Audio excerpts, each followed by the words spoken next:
어떤 후배 목사님이 정년을 1년 남겨두고 마지막 해에 있는 목사님의 교회를 방문할 일이 있어서 가서 예배를 드렸는데 그 목사님이 저에게 하는 말이, 목사님 원래 다 그럽니까? 뭘 그러니까 1년 남았는데 자기 고생한 이야기만 1시간 동안 예배 시간에 계속 하더라는 거예요. 그래서 그분은 고생한 것이 많은갑다. 나는 내 목회하는 동안 아무리 돌아보고 생각해도 고생한 것보다는 내가 실수하고 내가 잘못한 것밖에 없는 것 같다. 그래서 아마 그런가 모르지만은 하나님이 마지막 목회 여정을 걸어가면서 내가 그동안 어떻게 했다 하는 그런 이야기를 하고 싶은 생각을 주지를 않네요. 그리고 오직 내 마음속에 주신 건 뭐냐? 신앙의 기본을 가르쳐줘야 되겠다. 다른 것도 중요하지만 신앙의 기초가 그만큼 중요하기 때문에 저는 하나님께서 내 마음속에 그런 감동을 주신 걸로 생각해요. 우리가 건물도 위로 올라가는 건물이 중요한 것이 아니라 기초가 중요합니다. 위로 아무리 아름답게 건물을 높이 올려놔도 기초가 부실하면 그 건축물은 부실한 건축물입니다. 그 건물은 조그마한 외부의 충격만 와도 무너지고 붕괴될 수밖에 없는 그런 건물입니다.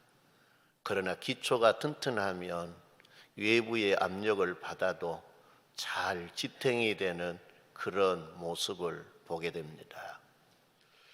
우리나라에 그 돌로 싼 다리가 있잖아요. 다리. 이렇게 어떻게 보면 원형으로 해서 돌로 받쳐서 만든 다리. 어떻게 보면 몇백 년 전에 만든 다리인데 그것이 내진 설계가 되었다는 거예요. 그것을 어떤 초등학생이 발견했답니다. 다리를 보고 돌로 만든 다리구나, 우리는 그렇게 생각하지 않아요. 그런데 다리를 요 원을 그린 데 보면 한쪽은 넓고 한쪽은 좁아요. 근데 그걸 겹으로 반대로 해놓은 거예요. 밑에 층과 그 다음에 한 층이 있는데 그 다음 층은 반대로 해놓은 거예요. 그러니까 왜 그랬을까? 사람들이 대부분 볼 때 멋을 내려고 그랬는 것 같구나, 그렇게 어른들은 아마 생각을 했는데 어린아이가 보고 저거다, 저것 때문에 저래 놨다. 여러분, 밑에 층은 이 다리가 알로 주저앉지 않게 해놓은 구조예요. 그 뒤에 한 층 더 해놓은 것은 위로 물러나지 않게 해놓은 거예요. 그러니까 반대로 해놔서 아래로 흘러내리지도 않고 충격을 밑에서 받아도 위로 올라가지 않는 그런 구조의 다리를 만들었다는 거예요. 그러면서 하는 말이 내진 설계를 어떻게 보면 우리 조상들이 몇백 년 전부터 했다 그래요. 건물의 내진 설계가 어떻게 보면 적용된 것은 우리 교회 건축 1차 공사할 때 그때 막 시작이 됐어요. 그런데 그런 줄 알았는데 몇백 년 전에 그렇게 우리 조상들은 했다는 거예요. 왜? 건축이 그렇게 중요한 기초가요. 성도 여러분, 오늘 우리의 신앙도 마찬가지예요. 기초가 잘못되면 그 사람은 나중에 신앙을 견딜 수가 없는 거예요. 그러면 우리 신앙의 기초 중에 기초가 지금 우리가 주일 저녁 수요일 밤으로 생각했던 말씀이에요. 주기도문과 신앙 고백과 십계명이에요. 삼위일체 하나님이 있듯이 우리의 신앙의 기초도 어떻게 보면 세 가지지 않나요? 하나님은 귀중한 것들을 보면 어떻게 보면 삼위일체, 어떻게 보면 세 개를 겹해서 기초를 쌓는 그런 모습들을 보게 돼요. 그래서 지금 마지막 이제 신앙의 기본적인 기초 십계명에 대해서 생각하고 있는 거예요. 성도 여러분들이 잘 마음에 새기고 신앙의 기초를 잘 다지는 은혜가 있기를 바랍니다. 제 목회 4 5년 정도 될 거예요. 그런데 이것을 한꺼번에 그렇게 가르쳐 보지를 않았어요. 아마 다른 목회자도 와도 그럴 겁니다. 순간순간 어떻게 보면 설교 속에 이 내용들이 다 녹아 들어가 있지만은 집약적으로 이렇게 가르치는 프로그램은 성도 여러분, 여러분 신앙생활 하는데 몇 번이나 들을 수 있을런가 모르겠습니다. 그러나 성도 여러분, 이번에 할 때에 잘 듣고 신앙의 기초를 잘 다져서, 우리가 가장 귀중한 것은 내가 세상에서 얼마나 교회를 위해 고생했는가가 중요한 것이 아니라 여러분들을 천국 문에서 얼마나 만나느냐가 중요한 것이에요. 그러지 않아요. 세상에서 저와 여러분들이 어디 보면 서로 사랑하고 존경하고 하는 것, 그것이 중요한 것이 아니라 가장 중요한 것은 천국 문에서 만날 수 있느냐 없느냐, 그것이 우리의 성공이냐 실패냐 그거예요. 성도 여러분, 저도 천국 문 통과할 수 있도록 최선을 다해서 남은 삶을 살아야 돼요. 여러분들도 신앙의 기초를 잘 다지고 천국 문에서 만날 수 있는 그런 은혜가 있기를 주님의 이름으로 축원합니다. 아마 거기에서 만나면 그럴란가 몰라요. 한 목사님 목회의 마지막 해에 신앙의 기초된 주기도문과 사도신경과 십계명을 공부했던 것이 기초가 되어서 내가 어려움 중에서도 신앙을 이기고 해서 여기까지 왔노라고 그때 회상하면서 감사하고 주님께 영광 돌릴 수 있는 은혜가 있기를 주님의 이름으로 축원합니다. 이제 십계명을 이제 우리가 생각하는데 처음에 시작하는 서론이 뭡니까? 나는 너희를 애굽 땅 종 되었던 집에서 인도해 낸 여호와 하나님이라 그랬어요. 애굽 땅 종 되었던 집, 종의 집에서 종살이하는 너희를 인도해 낸 하나님이라는 거예요. 그냥 부잣집의 종이 아니라 종의 집에서 종살이하니까 성도 여러분 생각해 보시기 바랍니다. 부잣집의 종만 되어도 자유가 하나도 없는 거예요. 부잣집의 종만 되어도 슬픈 일밖에 없는 거예요. 옛날 성도 여러분, 종은 이름이 있었다 없었다? 이름이 없었어요. 종은요. 그런데 성경에 이름 없는 존재들이 있더라고. 이름 없는 존재들이 뭐냐? 구원받지 못할 사람들이 이름이 없더라고요. 오늘 낮에 부자에 대한 이야기했죠. 그런데 어리석은 부자들은 성경에 이름이 없어요.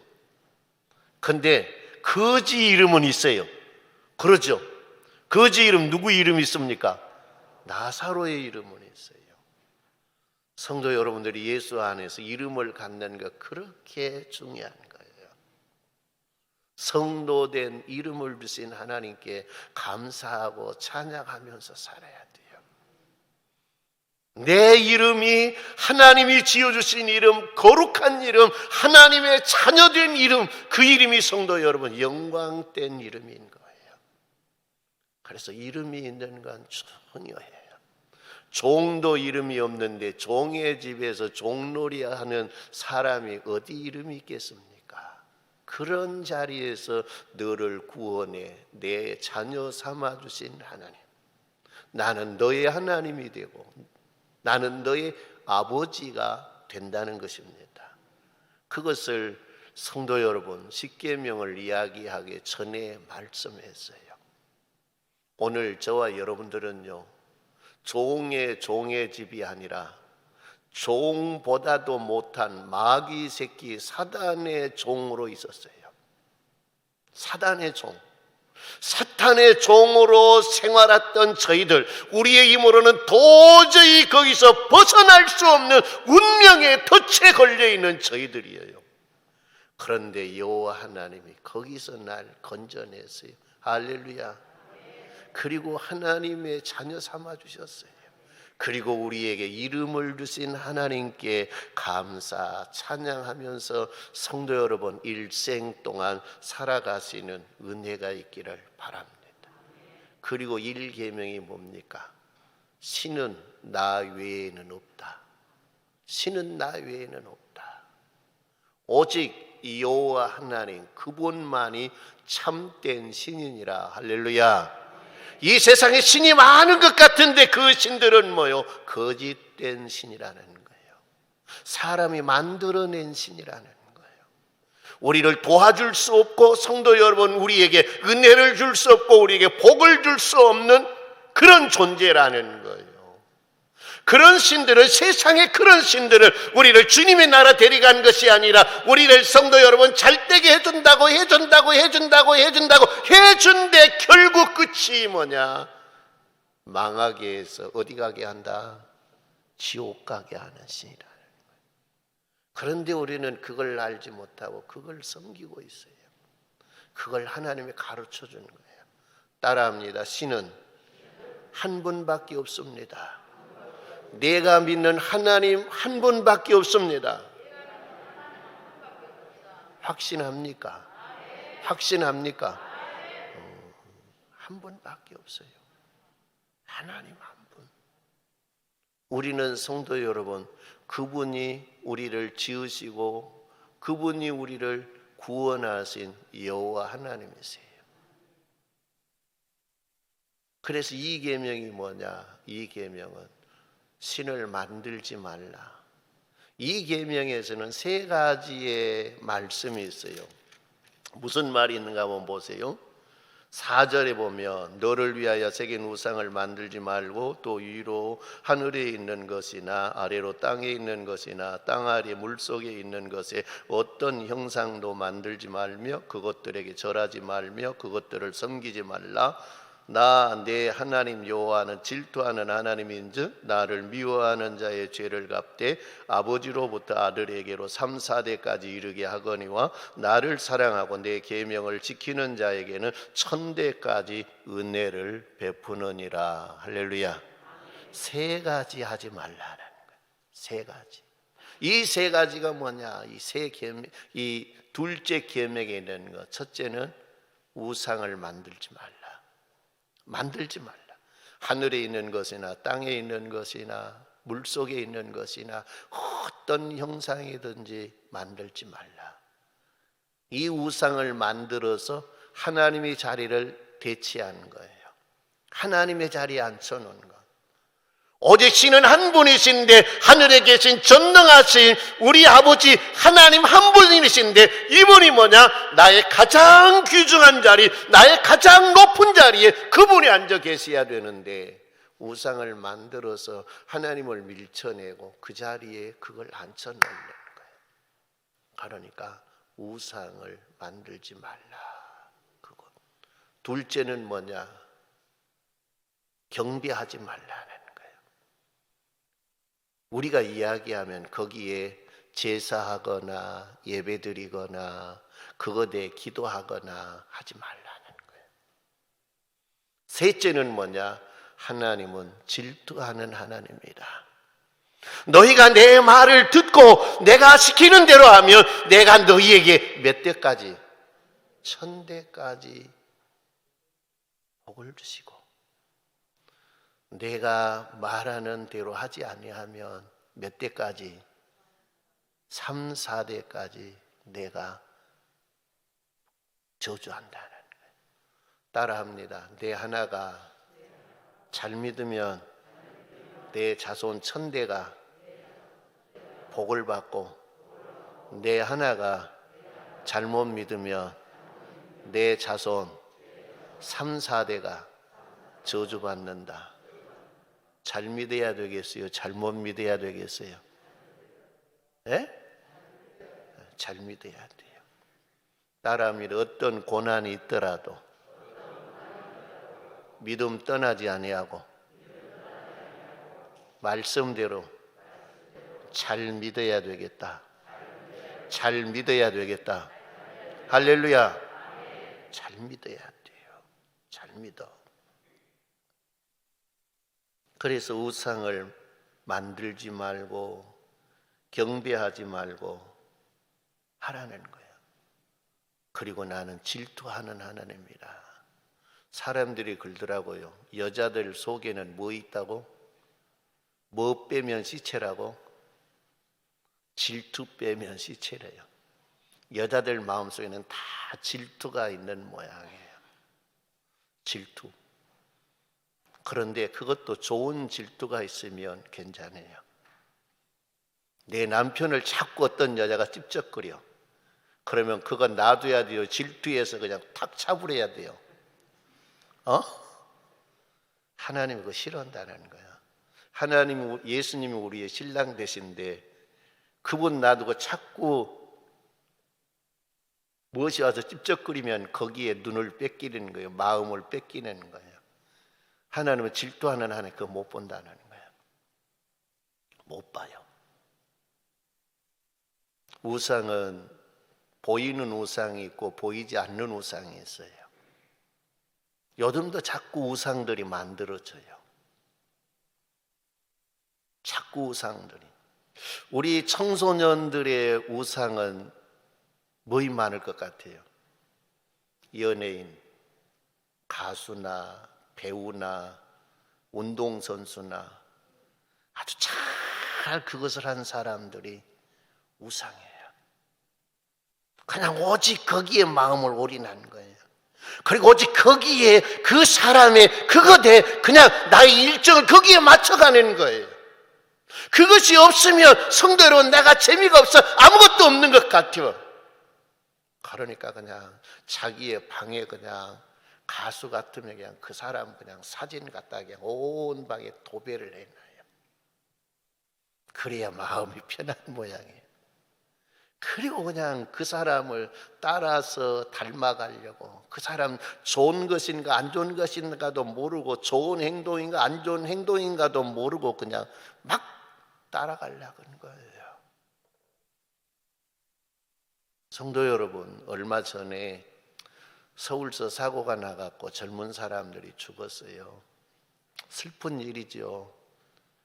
근데 그것 그냥 막 성도 여러분 그냥 어떤 국가에서 그냥 책임져야 될 건명의로 한 것처럼 하는 거 참 마음이 괴로워요. 그게 좋은 겁니까? 나쁜 것입니까? 그 마귀 축제예요. 옷이나 입고 했으면 몰라요. 옷도 벗어 던져버리고 빤스만 쳐 입고 미친 짓 하고 하다가 죽은 거예요. 그것이 성도 여러분 슬퍼할 어떻게 보면 그것이 너무나 안 돼서 짠해서 슬픈가는 몰라도 그들의 죽음이 슬픈 건 아닌 것 같아요. 그것을 그냥 영웅이 그냥 돌아가신 것처럼 하는 것도 저는 문제가 있는 것처럼 생각해요. 이런 이야기하면 아마 돌 던질 사람도 있으려나 몰라요. 그것이 뭐야? 그것이 어떻게 보면 우상이 돼가지고 그냥 거기에 정신줄을 놔버리는 거예요. 오늘 우리는 생각해야 돼요. 그러면 아이들에게만 있냐? 우리 어른들에게도요. 어떤 사람은 돈이 우상이고 어떤 사람은 명예가 우상이고 어떤 사람은 외모가 우상이고요. 그런 거예요. 이제 우상을 만들어서 어떻게 보면 그 나무나 어떤 금이나 은으로 만든 우상들이 있어요. 이것의 허구성을 시편 기자는 정확히 우리들에게 찝어서 가르쳐줘요. 시편 115편 한번 찾아봅니다.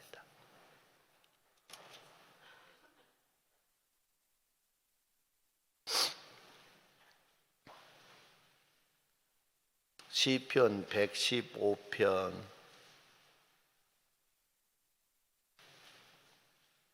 3절부터 한 절 한 절 읽어봅니다. 3절 보시기 바랍니다. 시작. 무엇을 행하셨나이까? 네, 우리 하나님 여호와는 하늘에 계시고 모든 원하는 것을 행하신다. 전능하시단 말이에요. 그러나 우상은 뭔가? 4절 읽어봅니다.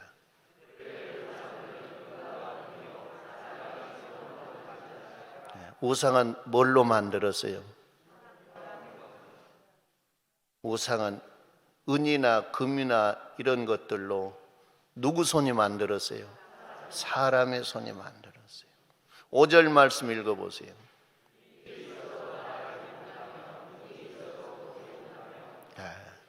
우상 입이 있는데 우상 입으로 말한 거 봤습니까?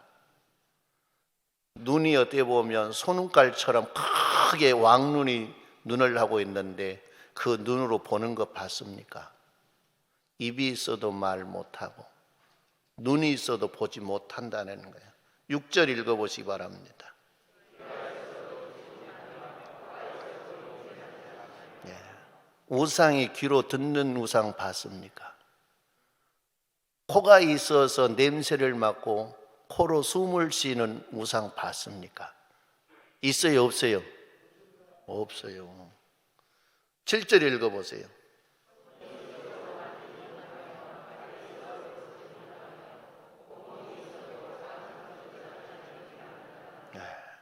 성도 여러분, 이건 뭡니까? 손이 있어도 만지지 못하며 발이 있어도 걷지 못하며 목구멍이 있어도 작은 소리조차 내지 못하느니라 그랬어요. 저희 고향 동네에 가면 바로 아랫마을에 절이 있어요. 그 절에 가면 대웅전이 있는데 친구들하고 놀러 가가지고 대웅전에 불상이 나졌는데 그 불상 굴밤을 주고 그랬어요. 그래도 아무 말도 못하대요. 이제 스님에게 들키면 이제 주랭랑 나고 도망가야지. 아무것도 못한 거예요. 8절 말씀 읽어봅니다.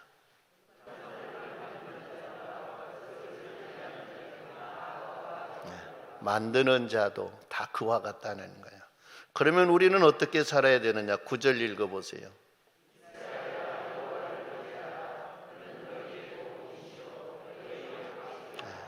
누구를 의지하라? 여호와 하나님, 살아계신 하나님, 전능하신 하나님, 그 하나님을 의지하라. 너희의 도움이시오 너희의 방패시니라. 10절 시작.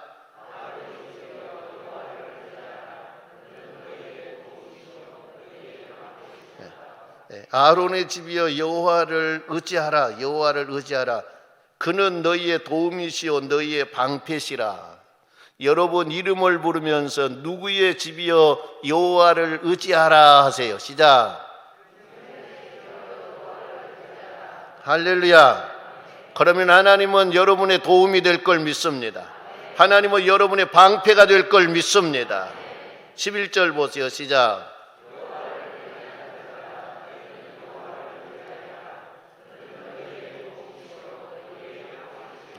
여호와를 의지하라. 여호와를 의지하라. 그러면 너희 도움이시오 너희 방패시라. 그분은 뭐냐? 복을 주신 하나님이. 12절 보세요. 시작.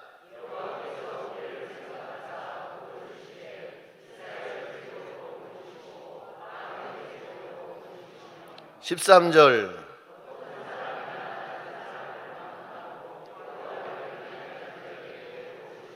할렐루야.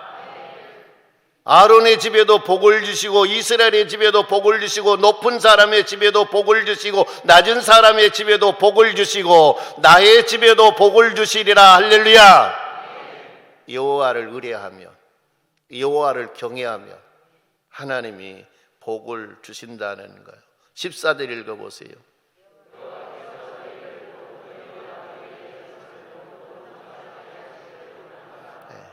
우리를 번창하게 해준다는 거예요. 시작은 미약했으나 나중은 심히 창대하게 해주신다는 거예요. 15절 읽어보세요. 천지를 지으신 여호와께 복을 받을지어다. 너희는 천지를 지으신 여호와께 복을 받을지어다 라는 거예요. 성도 여러분, 우리가 섬길 이는 오직 한 분 여호와 하나님밖에 없습니다. 우리가 그 하나님께만 예배하라는 거예요. 그 하나님만 경배하라는 거예요. 그 하나님께만 찬양하라는 거예요. 그 하나님께만 영광 돌리라는 거예요. 그 하나님만 의뢰하고 경외하라는 거예요. 그러면 하나님이 너를 지키시고 너를 보호하시고 너에게 복을 주시고 너를 번성케 하리라. 할렐루야. 그래서 여호와 하나님만 섬기라는 거예요. 우상 만들지 말고, 있는 우상들도 섬기지 말고, 우상들 만들어서 섬기지 말고, 나에게 가장 높은 자리에 누가 있어야 된다고요? 여호와 하나님. 그걸 어떻게 할 수 있느냐? 어떤 막다른 순간에 내가 무엇을 선택할 것인가? 선택하는 걸 보면 알 수 있는 거예요.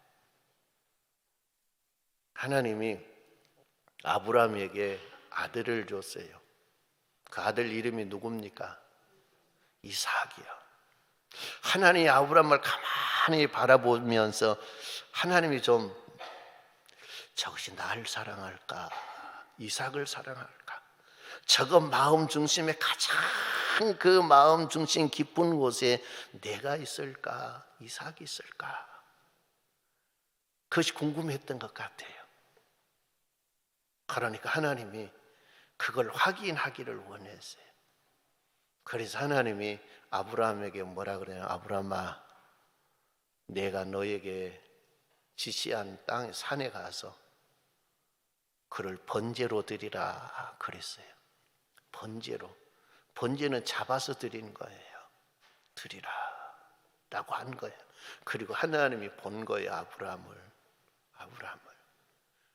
아브라함은 하나님의 말씀을 듣고 친히 자기 자신이 번제에 쓸 나무를 팬 거예요. 장작을 팬 거예요.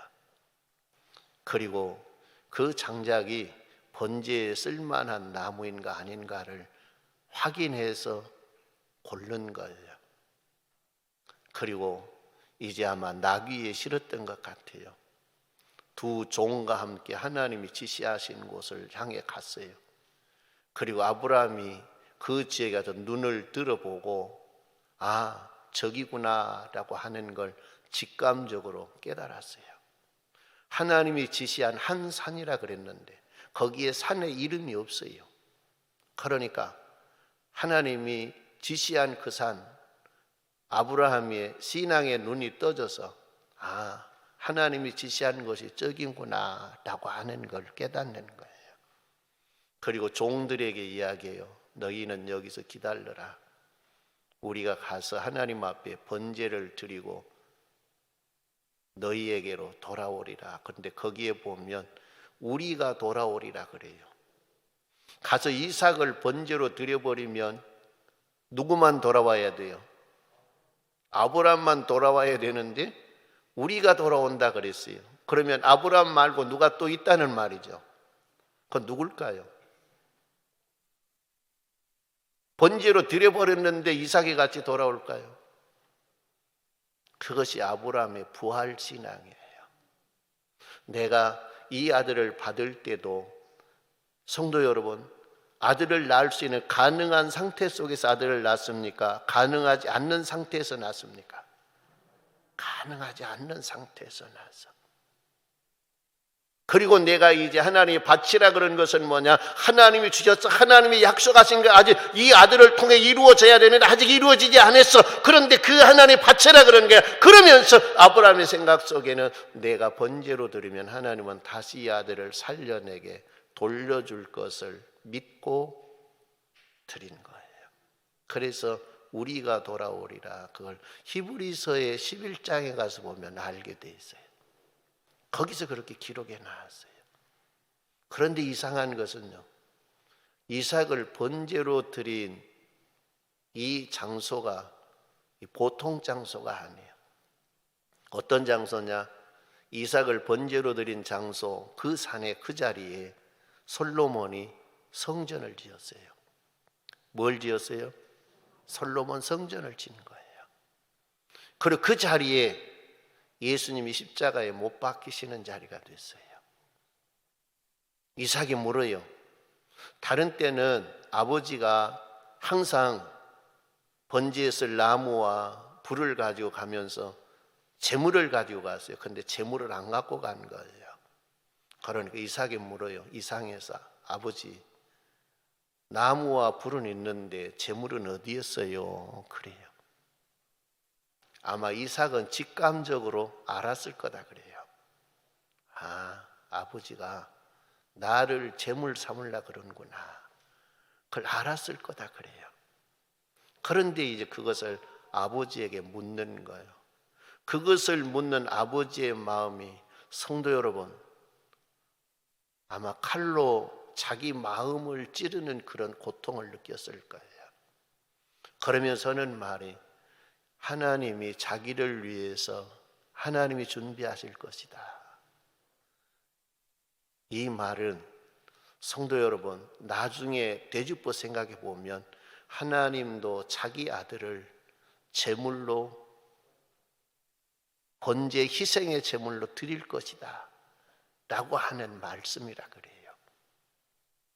그래서 아브라함이 어떻게 보면 이 아들을 번제로 드린 그 믿음을 보시고 하나님은 아브라함을 의심하지 않아요. 그래, 너 마음속에는 너의 아들이 아니라 내가 있구나. 그리고 아브라함을 의로 인정해 줘요. 성도 여러분, 오늘 우리도 평상시에는 하나님이 딱 그래요. 그런데 어떤 딱 위기에 닥쳐서 딱 선택해라 그러면 내 마음 중심에는 그것 잡게 돼 있어요. 그것 잡게 돼 있어. 그 순간이 와도 저와 여러분들이 하나님을 선택할 수 있는 믿음의 사람들이 되기를 주님의 이름으로 축원합니다. 하나님은 그걸 때로는 확인하기를 원해요. 저와 여러분들에게. 욥이 복을 받았어요. 하나님이 복을 주셨어요. 그런데 욥이 또 어디 보면 하나님이 제일 우선순위에 있느냐 없느냐 그것을 시험을 당해서 확인을 해요. 욥의 아내는 세상의 끝이 그 하나님의 자리에 있었어요. 그런데 그걸 하나님이 걷어가 버리니까 아내가 남편에게 하는 말이 뭡니까? 그래도 당신 하나님 믿을래요. 차라리 하나님 욕하고 죽으시오. 그랬어요. 그러니까 욥이 뭐라 그럽니까? 주신 자도 하나님이요 취하신 자도 하나님이라. 그 하나님께 경배하고 찬양하는 욥의 신앙이에요. 그걸 보고 하나님은 갑절의 복을 주셨어요. 성도 여러분, 막다른 순간에 여러분들도 하나님을 선택할 수 있는 사람들이 되기를 주님의 이름으로 축원합니다. 우리의 예배의 대상은 하나님밖에 없어요. 예배는 귀중한 것입니다. 예배는 성도 여러분, 우리의 모든 삶 속에 우리가 해야 될 일 중에 제1순위의 예배가 있어야 돼요.